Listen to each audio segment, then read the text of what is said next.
I was just like, who knows? I was like, 5 years, I may be Jewish. We'll see. It's like, um, I don't think that's true because I think in Orthodoxy now I've found a place that, uh, because, and I say this to my priest, because it's fundamentally a personalist faith. I think it is, and there's that stuff within Catholicism too. Is like you can simultaneously have all the rigor and the structure and the right way to do things, but it's not absolutized. But it allows you to just be wherever you are within that. It's just like there's always a right answer, but nobody's like, and I suppose you'd find this in more if you had a more conservative, temperamentally kind of fundy kind of a priest, he'd probably be more browbeating. But like in my church, it's not that way at all. Like everybody's very allowing and like it's a marathon, it's not a race because people will convert all the time.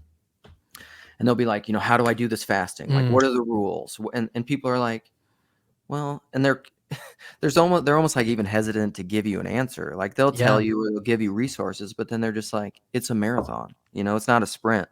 Like you can figure this out over time, and if you never get there, it's fine too, because because of monasticism, I suppose a little bit, they think too is like there are people who dedicate their lives to like doing it right all the time and for intercessing for you and for praying. And so there are people that are doing it right all the time. It's their job. That is their vocation.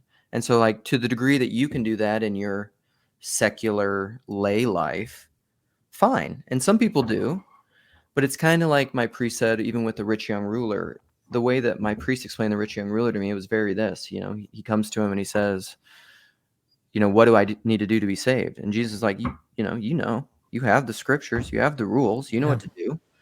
And he's like, well, I've done these since my youth. And he's like, okay, cool. The Jesus is essentially like, you're fine. But then the rich young ruler says, what do I lack? And so Jesus is like, okay, you want to step it up, sell all you have and give it to the poor. Like if you want more, there's more. It's not a prescription. You don't have to do it because that's the personalist thing. There is like a right answer, but it doesn't form everyone in this identical replicationism to be the exact same thing. And even within monastics, it's not that. Well, I think like, so I'm going to break in here and go and do a couple things. For one, I was raised very poor on a cattle farm in a town, 300 outside of a town of 1,000 or 10,000. Yep.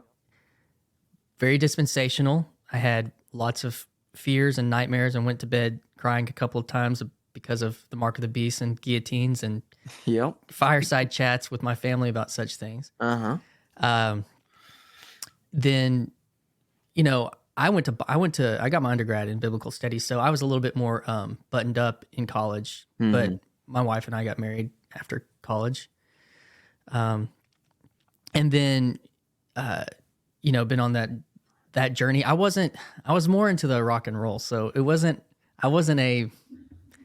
you were very, books and like knowledge person, like, that's just what you still are. Like, that's still like bringing a book out and like, let's talk about this idea from this, you know what I mean? That hasn't left you in that way, but it seems like to fast forward then to kind of where this last part of the conversation is that getting to Orthodoxy allowed you to stop and take a breath when you'd been sprinting for about, I don't know what that timeline was, but no, exactly. That's so.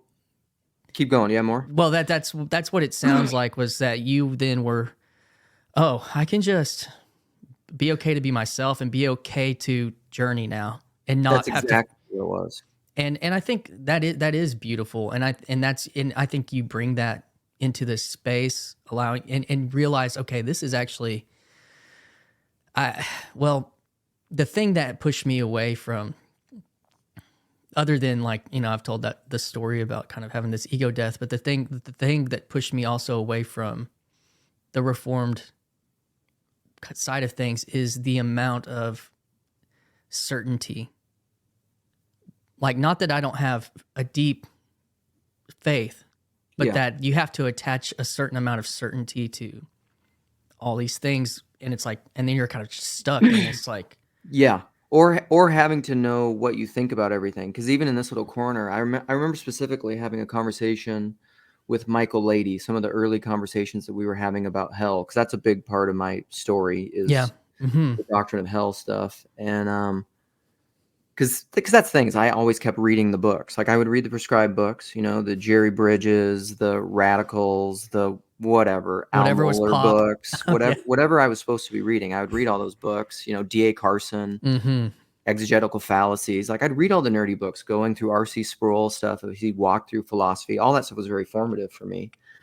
But then I was also reading other books. I would read like Brian McLaren, A New Type of Christianity. I would read uh, Blue Like Jazz. I Yeah. would read Rob Bell. I would Mm-hmm. read, you know, I read Kevin DeYoung, you know, two guys who aren't emergent, but who should be, or whatever that name of that book is. I can't remember.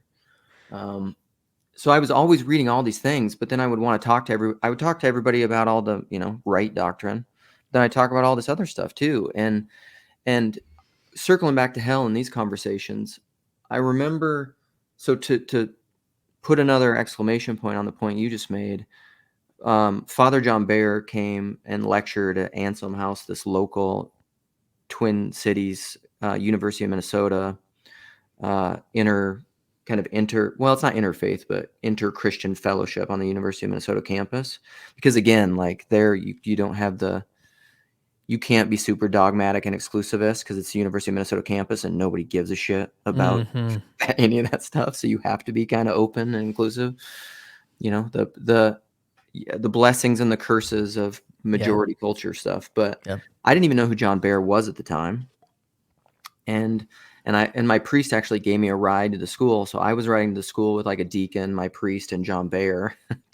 and and he was just kind of asking me who I was because I wasn't Orthodox at the time. And I said something like that is like, I was trying to explain my journey to Orthodoxy and why I was inquiring and what I found there. And he said, and my priest just kind of put words on it. He's like, you found freedom, essentially the place to be. I felt like I could breathe.